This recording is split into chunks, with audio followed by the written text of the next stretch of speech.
Shadow of the टूम raider बस आजकल में रिलीज होने वाली है। और न्यू पार्ट खेलने से पहले इस वीडियो में बात करूंगा टॉम रेडर के पिछले 2 पार्ट्स की स्टोरी, जो कि है टॉम रेडर और rise of the Tomb Raider.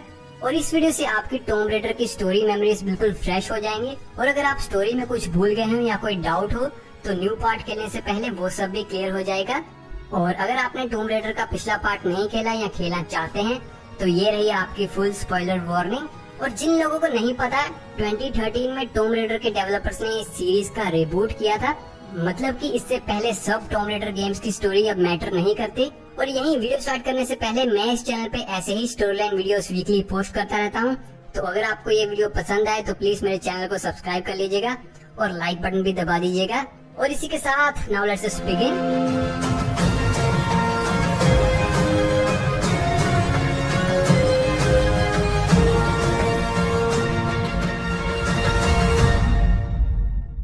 टूम Raider 2013 की स्टोरी शुरू होती है विद लारा क्रॉफ्ट, जिसके पिता रिचर्ड क्रॉफ्ट जो कि एक बहुत बड़े आर्कियोलॉजिस्ट थे।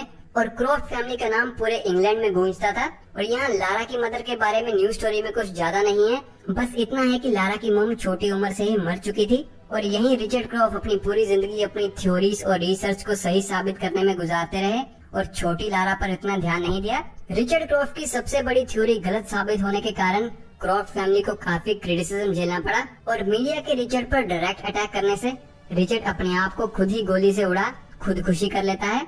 और अब लारा क्रॉफ्ट अपने फादर का प्राइड वापस लाने के लिए खुद भी आर्कियोलॉजिस्ट बनती है। और लारा की पहली रिसर्च में वो जापान के एक लॉस्ट किंगडम ऑफ यामाटाई के बारे में थ्योरीज लिखती है। और इस किंगडम में एक क्वीन थी जिसका नाम था हिमिको, जो वेदर को कंट्रोल कर सकती थी। और लारा जापान की निशिमुरा फैमिली, जिनके पूर्वज यामाटाई से ही थे, इनसे ये आइलैंड ढूंढने का मिशन फंड करवाती है। ये मिशन लीड करता है एक celebrity archaeologist doctor James Whitman, जो कि अब बैंकरप्सी के कगार पे है और उसे इस मिशन से कुछ न कुछ वैल्यूएबल चाहिए ही चाहिए। लारा अपने साथ कोनार्ड रोथ को भी लाती है, जो कि उनका फैमिली फ्रेंड और लारा के लिए एक गार्डियन एंजल है। और रोथ एक रिटायर्ड रॉयल मरीन था। और यही निशिमुरा फैमिली की बेटी समंथा और सैम निशिमुरा, वो भी इस सफर पर डॉक्यूमेंट्री बनाने साथ आती है। और यही इस शिप में लारा का एक और फ्रेंड जोना भी है। और उसके साथ है जोसलीन रेयस, जो कि एक मैकेनिक है, और एलेक्स, जो कि एक इलेक्ट्रॉनिक स्पेशलिस्ट है। और लास्ट में शिप चला रहा है ग्रिम, जो कि स्कॉटलैंड से है। और बाकी के शिप क्रू मेंबर्स के साथ ये टीम यामाटाई को ढूंढने जाती है। इस आइलैंड के पास एक ड्रैगन ट्रायंगल है जिसके पार ज्यादातर शिप डिस्ट्रॉय हो जाती हैं। लेकिन लारा अपनी टीम को बताती है कि यामाटाई का रास्ता इस ट्रायंगल के पार ही है। और सबको मनाने के बाद ये शिप, जिसका नाम इंड्योरेंस है, ये बहुत ही खतरनाक स्ट्रॉम में फंस पूरी तरह से टूट जाती है और लारा अपनी टीम से बिछड़ जाती है।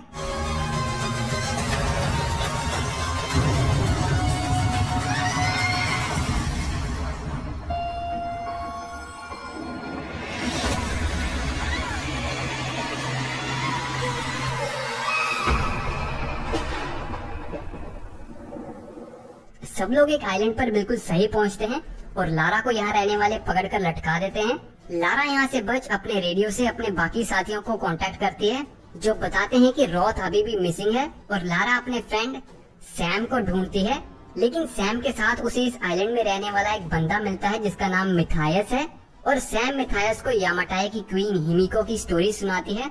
और लारा की आंख लगने पे सैम और मिथायस गायब मिलते हैं। लारा बाकी के मेंबर से मिलती है, जो बताते हैं कि रोथ भी मिसिंग है। और यही लारा एंड विटमैन रोथ को ढूंढने निकलते हैं। और Alex, Race, Jonah and Grim Sam और मिथायस को। लारा एंड विटमैन को यहाँ पर काफी सारे सुराग मिलते हैं कि लोग यहाँ अभी भी हिमिको की पूजा करते हैं। और यही दोनों कंफर्म करते हैं कि यही आइलैंड असल में यामाटाई है। लेकिन यही एक रशियन ग्रुप जो यहाँ पहले से ही था, वो लारा एंड विटमैन के साथ इंड्योरेंस के क्रू मेंबर्स को भी पकड़ लेते हैं। लारा यहाँ से बच इस रशियन को मार देती है। लारा को रेडियो पे रोथ का मैसेज मिलता है और लारा को रोथ बैडली इंजर्ड मिलता है।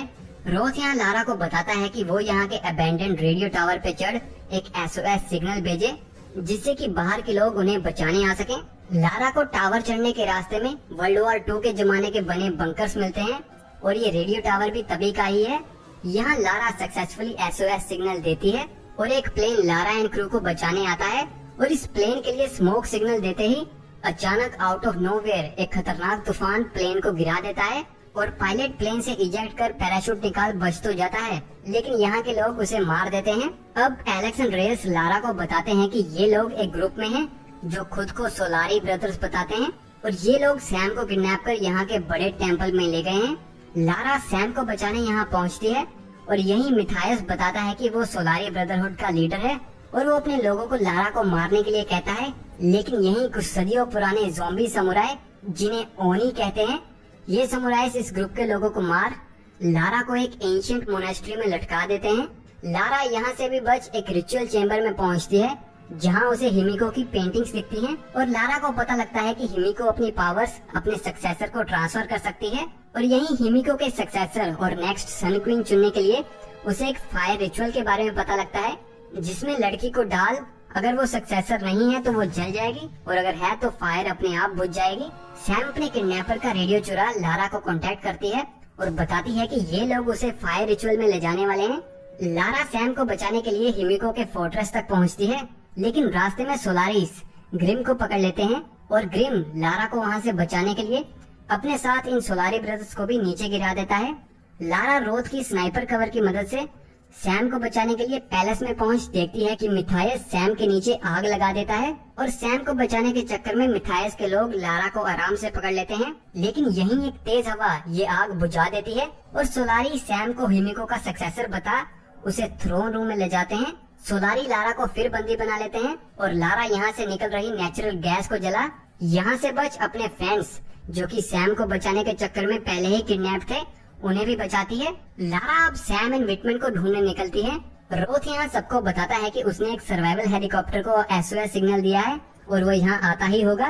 लारा इस टूट रहे फोर्ट्रेस में विटमैन से मिलती है जो कि सोलारी से बचते बचाते उनकी हर बात मान रहा था और यही विटमैन के बताने पे लारा सैम को सोलारी से बचा उसे रोथ के पास जाने को कहती है।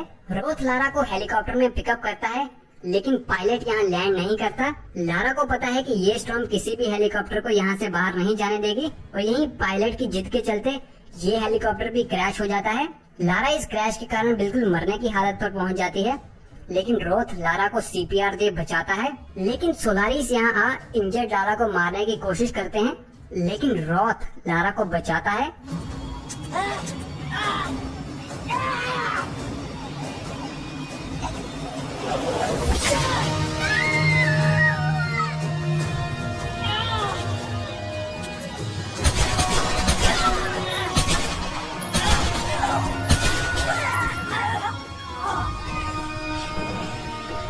और इसी से रोथ मर जाता है। बाकी के सर्वाइवर्स प्लेन क्रैश को देख यहाँ आते हैं और अब रेयस लारा को ब्लेम करती है उन्हें इस सिचुएशन में डालने के लिए। आगे लारा के फ्रेंड्स को एक टूटी बोट मिलती है जो रेयस ठीक कर सकती है और विटमैन भी इस कैंप में किसी तरह पहुंचता है। अब रेयस लारा की कोई भी बात सुनने से मना कर इस बोट में यहाँ से जा रहे हैं ये फाइनल कर लेती है। यहाँ रेयस एलेक्स को इंड्योरेंस शिप से इस बोट को ठीक करने के लिए सामान लाने भेजती है, लेकिन एलेक्स के काफी टाइम से ना आने पे लारा एलेक्स के पीछे जा देखती है कि एलेक्स शिप के हैवी रैकेज के नीचे फंसा हुआ है और वहीं पे सोलारी इस शिप को घेर लेते हैं। एलेक्स लारा को टूल्स दे उसे वहाँ से जाने को कहता है और यहीं एलेक्स शिप में निकलती नेचुरल गैस को गोली मार पूरी शिप को उड़ा देता है और खुद को कुर्बान कर देता है। लारा रेयस को टूल्स देने के बाद यहाँ वर्ल्ड वॉर 2 के जमाने में बने एक स्ट्रॉन्ग रिसर्च स्पेस में इन तूफानों को रोकने का तरीका ढूंढने पहुँचती है। लारा को यहाँ एक एंशिएंट कबर मिलती है और यहाँ उसे हिमिको की आर्मी स्ट्रॉन्ग गार्ड का एक जनरल का कंकाल भी मिलता है जो कि सेपकू एक जापानीज कस्टम यानी कि खुद को अपनी तलवार से मार लेता है। इस तलवार के होल्डर से लारा को एक लेटर मिलता है जिसमें पता लगता है कि हिमिको की एक सक्सेसर ने हिमिको की पावर्स लेने से पहले ही खुद को मार लिया, जिससे हिमिको की साउल हमेशा के लिए उसकी सड़ रही शरीर में कैद हो गई।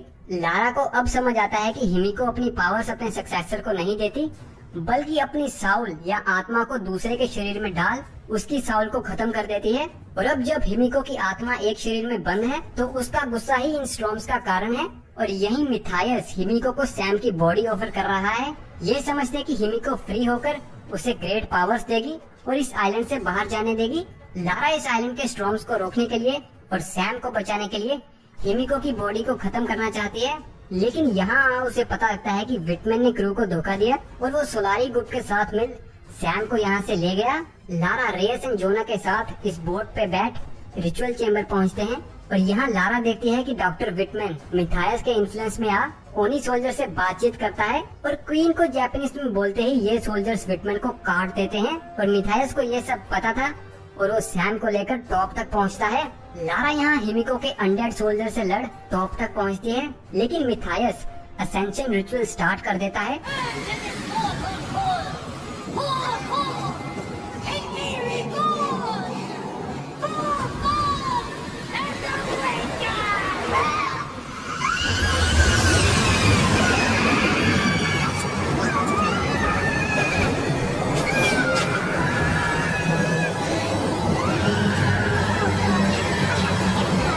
लारा ओनी एंड सोलारिस सोल्जर से लड़ते निक ऑफ टाइम पर मिथायस के पास पहुंचते हैं और मिथायस की गन चेन लारा अपने सिग्नेचर डुअल पिस्टल के साथ मिथायस को यहाँ से नीचे गिरा देती है और यहीं वो हिमिको के शरीर को भी आग लगा देती है और यहीं सैम बच जाती है और हिमिको का एंड होता है और सारी स्टॉर्म एंड वेदर नॉर्मल हो जाता है। और लास्ट में सैम, लारा, रेयस एंड जोना इस बोट से यहाँ से निकलते हैं और आगे उन्हें एक कार्गो शिप बचा लेती है। लारा को यहाँ अपने फादर की बातें याद आती है जब वो इन मिथ्स के बारे में बात करते थे और अब रियल में देखने पे कि उसके फादर की थ्योरी सही थी। लारा और लॉस्ट किंगडम्स और आइलैंड ढूंढने के लिए अपने पिता के रास्ते पर चलती है और यहीं एक महान सर्वाइवर का जन्म होता है।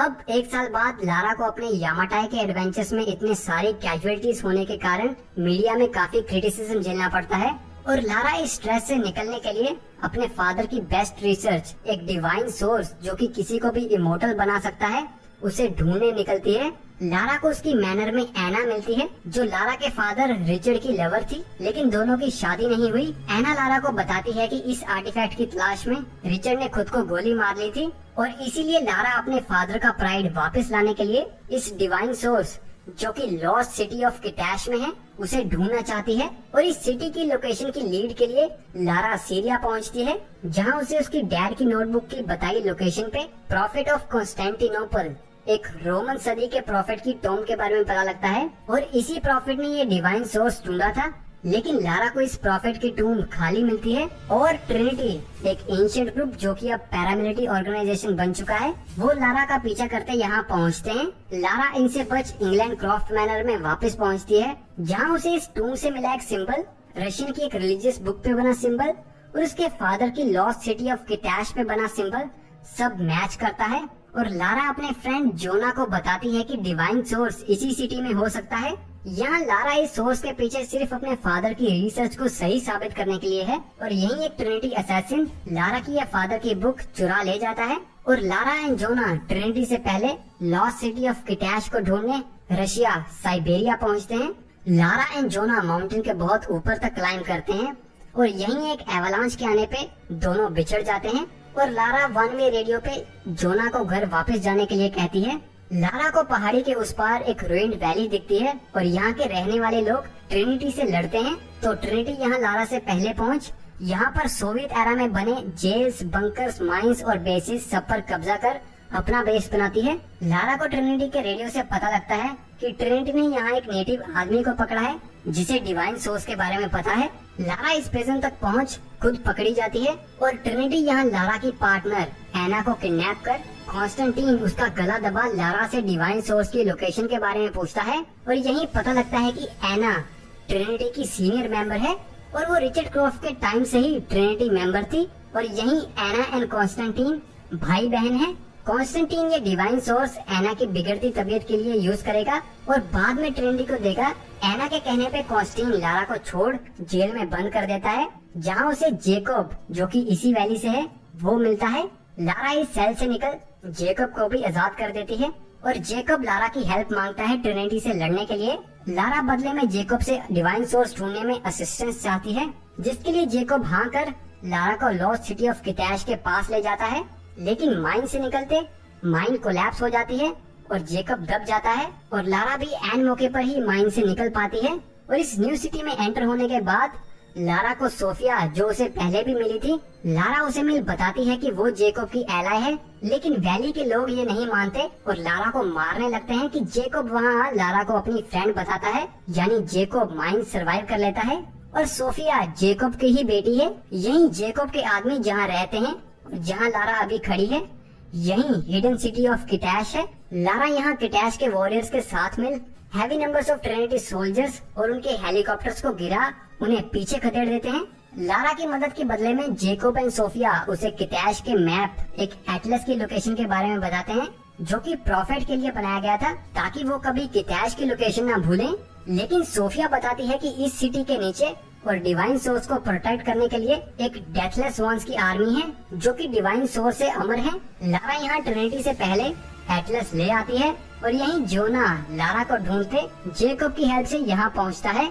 जेकोब इस एटलस को किटैश की ऑब्जर्वेटरी में रख पूरा मैप लारा को दिखाता है और यहीं लारा मैप को स्टडी कर पता कर लेती है कि ये जगह किटैश का बाहर का इलाका है और किटैश वहाँ बड़े ग्लेशियर के नीचे दबा है।